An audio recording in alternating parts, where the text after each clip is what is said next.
Hi friends, இப்போ உங்களுக்கு வந்து இது பார்த்தீங்கன்னா சிப்பி பாறைங்க குட்டிங்க. நம்ம தம்பிக்கும் குத்துக்காதுக்கும் பிறந்த குட்டிங்க தான்.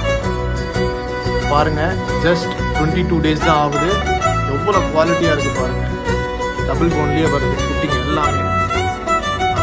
ஸோ வந்து இது மாதிரி குவாலிட்டியாக எடுத்துகிட்டு போங்க. ஸோ இது பார்த்தீங்கன்னா நம்ம 35 days கொடுக்குறோம். சில பேர் வந்து 45 days எதிர்பார்ப்பீங்க. வளர்த்து கொடுங்க ப்ரோ. கண்டிப்பாக நான் வளர்த்து கொடுக்குறேன். 2 வேக்சின் போட்டு கொடுக்குறேன் உங்களுக்கு. ஓகேங்களா? நல்லா வளங்க. ஸோ இந்த குட்டீஸ் எல்லாமே பார்த்தீங்கன்னா லொக்கேஷன் நிறைய பேர் கேட்குறீங்க எங்கேன்னு. ஸோ இது வந்து நம்ம சென்னையில் இருக்குது. ஆமாம். ஸோ நம்மளுக்கு 2 ஃபார்ம் கடை இருக்குது. ராஜபாளையத்துலேயும் ஒரு ஃபார்ம் வச்சுருக்கேன், சென்னையிலையும் ஒரு ஃபார்ம் இருக்குது. ஸோ தேவைப்படுறவங்க எனக்கு காண்டாக்ட் பண்ணுங்கள். டிரான்ஸ்போர்ட்டேஷன் எல்லா இடத்துலையும் பண்ணுறோம். ஆல் ஓவர் இந்தியா பண்ணிட்டு தான் இருக்கோம். சரிங்களா? நீங்கள் வரி பண்ணிக்க வேண்டாம். கேரண்டியாக வாங்க, நான் பண்ணி கொடுக்குறேன். சரிங்களா? தேங்க்யூ.